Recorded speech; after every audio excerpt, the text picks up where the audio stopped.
Yeah, it's not cool at all that, that those are the two options, because, I know, like, personal, like, very close people to me where it's come down to that, like, I dropped out of school. Like, my only option is to go to the military, or if I keep doing what I'm doing, then I might end up somewhere else. And it's a really hard, situation, because it's not until you actually experience it, or until you actually know someone really, really close to you that's living through that you realize, oh my gosh, like, it's really, really bad. Like, when they drop out, the only options that sometimes that they have is either incarceration or the military. So it's a big problem, and I know that we need to start addressing it. And I hope that, my research was at least a step toward trying to solve the problem, at least.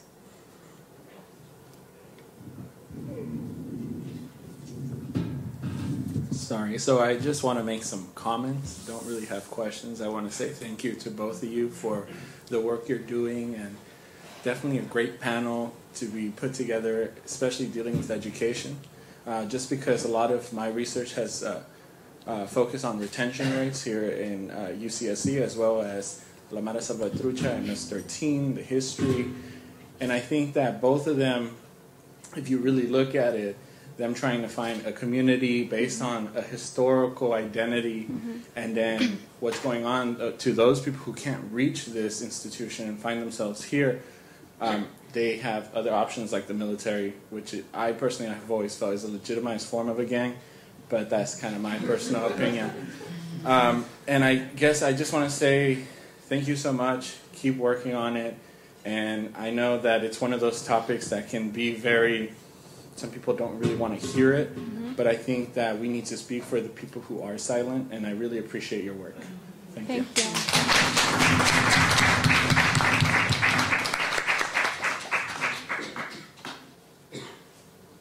Hi, my question was for Tiffany.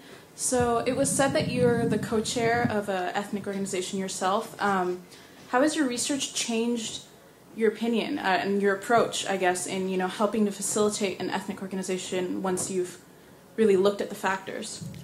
I think right now what's most important for me after doing this research is just having that family bond, so members of the organization can feel that they're at home, that they do belong here.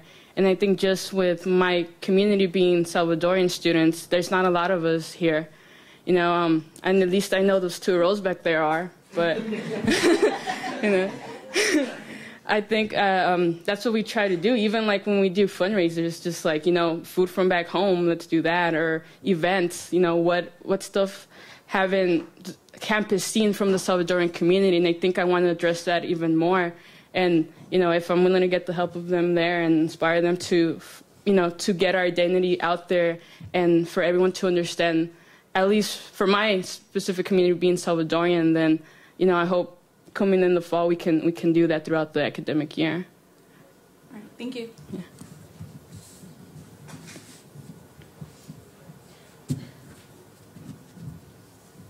Hello, thank you both again for your presentations. Tiffany, I wanted to ask, in some of the interviews that you conducted, if you had saw any patterns or trends or themes emerge in the discussion with students that join ethnic organizations, particularly around academic success.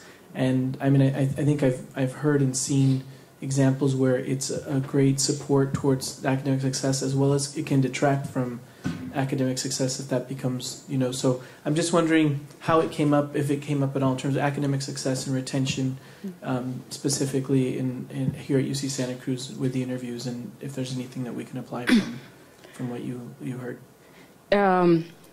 A lot of what I saw within the surveys were the fact that, they did feel welcome at UCSC in general, but a lot of them did say, there were a couple of professors that just took one look at me and saw me as a cheater. And I think that was very interesting to see from that specific student, and how they didn't specifically join an ethnic organization, but they were helping out as an internship. So it was more of getting involved with the community outside, so maybe other students won't feel the way that they did when they were here. So within the retention, I didn't see a lot of it, but it is seen that I did see that, students just do join these ethnic organizations because maybe they want to walk away from that academic side a bit because they don't feel completely comfortable and join this community where they do. So I think maybe a next step for ethnic organization is to have more within, the academic side, and always remind their students that before anything, before a member, they are students in the institution and they have something to accomplish individually for the next 4 years when they're here. So I think, like I said, the next step for ethnic orgs is, just support your student and tell them that they are a student before anything, because the reason why we're here and the reason that we're going to make a difference and one less statistic is to graduate.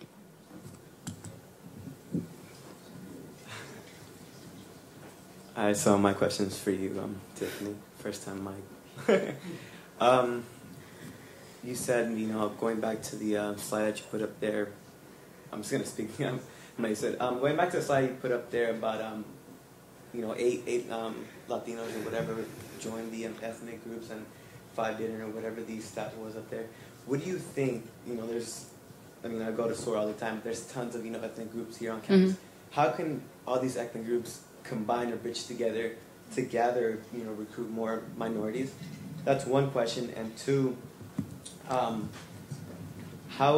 is it, especially, from Salvadoreños, I'm Salvadorian, part of the cell too. How is it that the org or, Salvadoreños can bridge out and, express more of what we're all about, involve ourselves more in the community? So that's pretty much my 2 questions. Yeah, again, within my data, it's not a big Latino population. It was 18 students, but yet I found that factor that, those 8 Latinos, only 5 of them joined. The Hispanics, out of the 3 that I identify themselves as that, none of them joined ethnic orgs. So I think it's, when students come in, they probably receive a culture shock. So, addressing those students, those needs, as soon as students get here, for them, in a way, yes, they should seek resources, but what happens if they're afraid, especially incoming students, freshmen or even transfer students?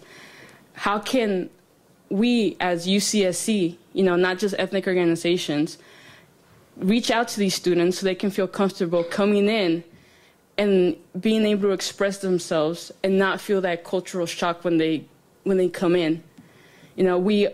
Although there's a lot of us here, we're not the majority, but yet, with that little minority that we have here, that they, we consider that minority, we can still make that difference. We just need to, like you said, when you go to SOAR, we all just need to work together. We all have that common factor, which is we're all students here in this institution specifically.